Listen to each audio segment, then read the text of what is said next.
Hi everybody. So it has been a little while since I've done a little bit more of a detailed update on how I'm doing on my dialysis journey. So I thought that I'd do that today. So I started dialysis at the end of January. So it has been just about 2.5 months now, doing it 3 times a week, Monday, Wednesday, Friday. I started at 3.5 hours, and about a month ago, they changed me down to 3 hours and 15 minutes, which I know 15 minutes doesn't seem like that long of a time period, but it really makes a difference when I am counting down my time that I have to stay in that chair. So 15 minutes is like a wonderful gift I was given to get taken off of my chair time.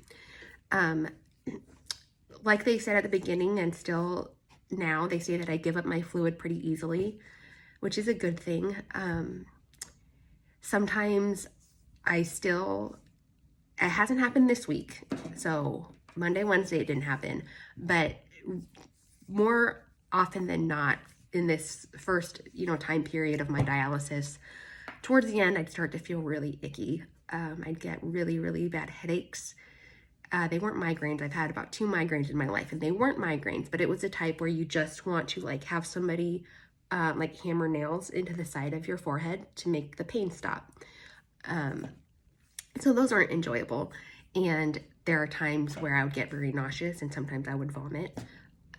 I'd get really lightheaded because it makes your blood pressure tank sometimes. So there were a few instances where I'd be there and my blood pressure would be pretty stable, like 120, 110 over 70. And then for seemingly no reason, when I'd stand up, it would drop down to about 65, 70 over 30. And one time it took over an hour to get it above 100. So that wasn't pleasant. And those were always the days when we tried to take off a little bit more than maybe we should have. But the problem is sometimes when that happens, then they'll stop you early. So you won't take off what you need to. So I should back up and not say that we tried to take too much off. It's just that I couldn't physically handle any more time on the dialyzer than where I was at when the pain or the nausea or whatever got too bad. So we had to stop early, which is fine in the moment, but that also means there's that much fluid that you didn't get off that you probably need to add on to the next time. So they'll say typically they put my dialyzer to take off 1.3 to 1.6 liters of fluid off of me during my 3 hours and 15 minutes on the chair. But if we didn't get like the 0.3 or the 0.4 the session before, there's a very good chance I'll have to add that or most of that on to the next session. So there was a time where I had to stop 2 sessions early because of my physical symptoms. And one day we ended up having to take off about 2.3 liters.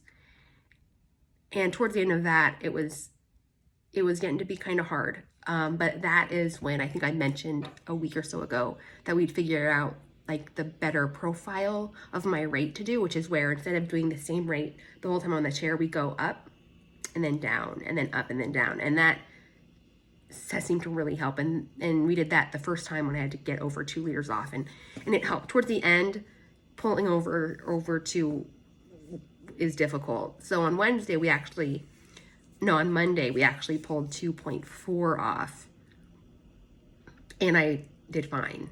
Like, I didn't feel sick, my blood pressure didn't tank, no nausea, no headaches, no anything. So that's comforting, but it's kind of like, it still slaps me in the face sometimes how much fluid they pull off.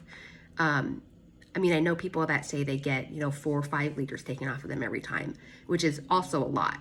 But to me, I'm like, even at getting 2, like 1.5, 2 liters off my body, I'm like, I know I feel swollen, but like in my head, I picture like water bottles full, like one of those liter water bottles, like 2 of those full of fluid, like on my body.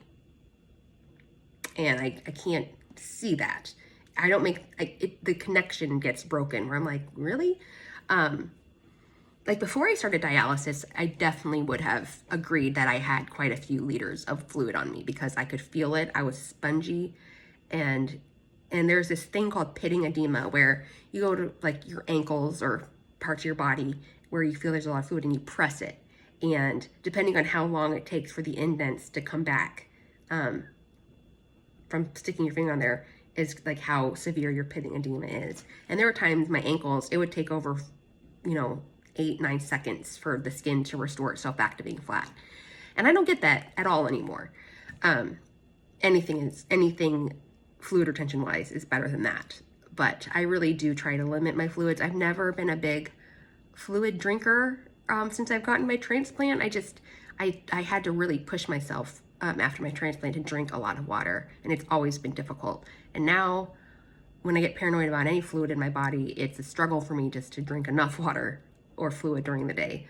My dietitian has me shoot for a goal of 20 ounces a day, which to some of my friends that drink 120 or more ounces of water or fluid a day, 20 seems like a sip, but to me it's still like, I just don't think about drinking anything when I'm not drinking anything, like when I'm at home eating my breakfast or dinner by myself, I don't have anything to drink with it usually. I take water to take my medicine, and that's kind of all. So I have to remember physically to like go and make myself I don't make water, but like, get myself a glass of water or a bottle of water or something like that.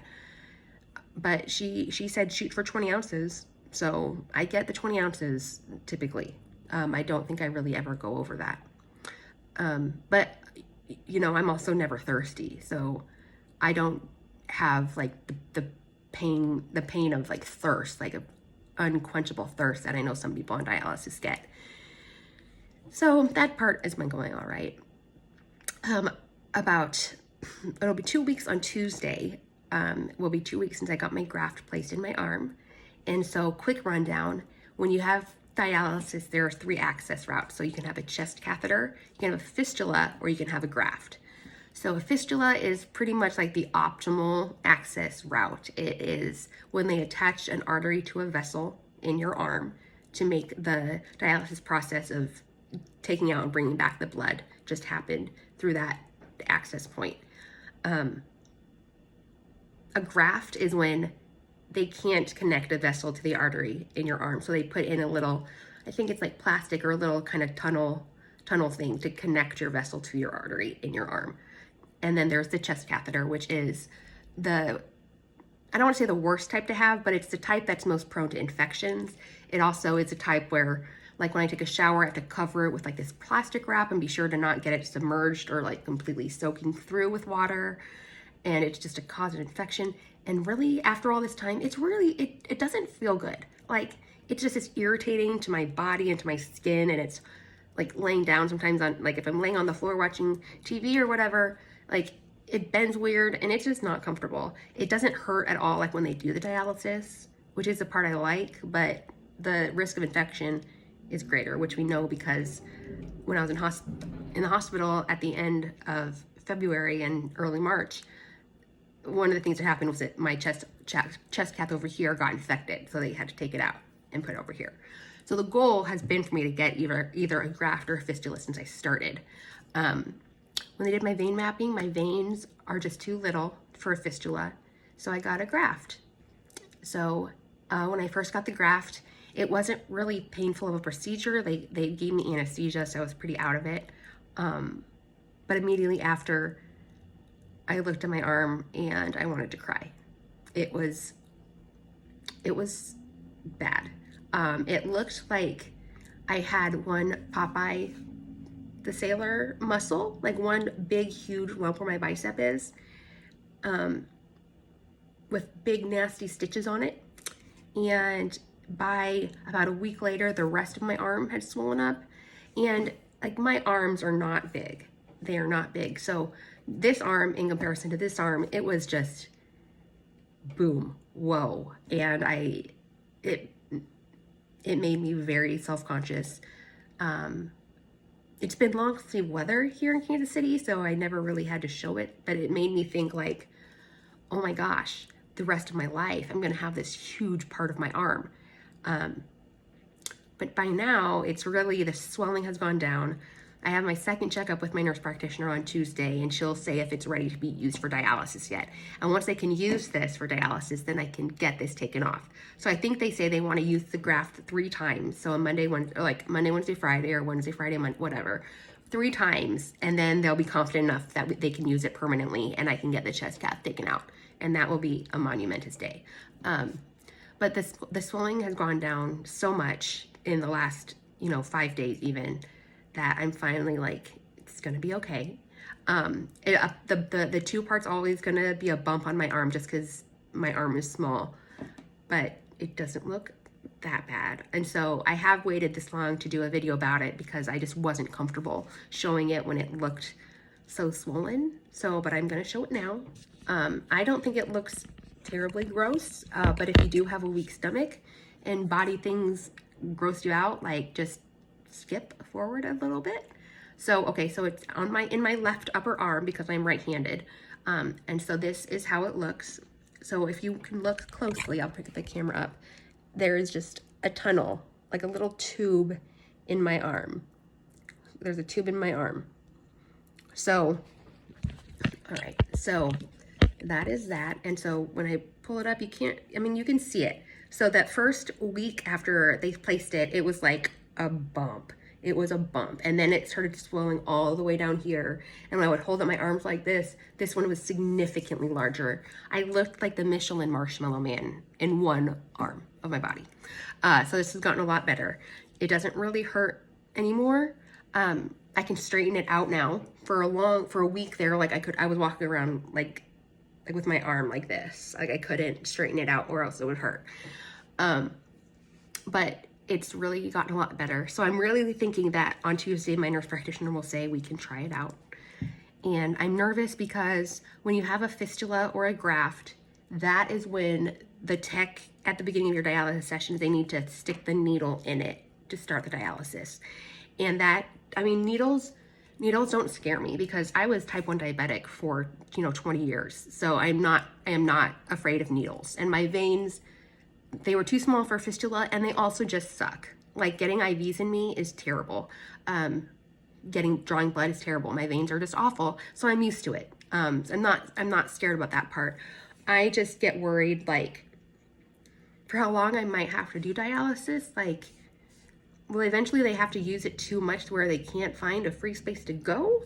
And that is things that I just have to trust that they know how to calculate and figure out where to put the needles and things. But until I am more of a seasoned graft patient, I think I will continue to be a little anxious and worried about that.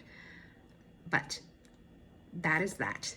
I have my monthly kind of report from dialysis, and it, a lot of my levels, my phosphorus and my potassium and my magnesium and calcium and all that is all well within normal range, which is good. It means that the toxins are adequately being cleared from my body.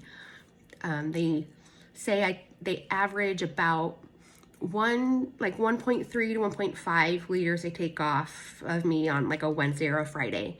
And then on a Monday, it's typically a little bit higher, 1.9 to 2.1-ish average, just because there's, Wednesday and Friday, the only day is Tuesday and Thursday between sessions. But on Friday to Monday, there's, Saturday and Sunday. So it's not an alarming amount of an increase they have to take off on Mondays. And it's not alarming to me either. So it's kind of interesting. They set you at a dry weight when you start dialysis, and that's the weight that they try to get you down to every time that you go to dialysis. And I don't know how they figure this out. I don't know if they know. They put my information into the screen, and the screen tells them how much fluid I have available to take out.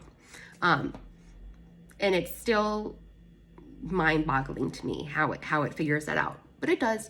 And as I've been in dialysis, and I've shared that my last obstacle to getting approved for my transplant is putting on some weight. We are slowly moving my dry weight up, because obviously if I am gaining real weight, the dry weight needs to go up, because we don't want to try and pull fluid that's not there if it's actual pounds or actual ounces that are real on my body.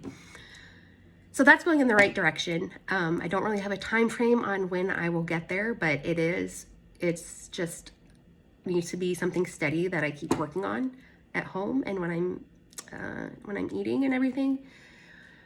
So it's not the easiest, because still, you know, a side effect I still get from the dialysis sometimes, and just kidney failure in general is just kind of a lack of appetite, and things taste weird.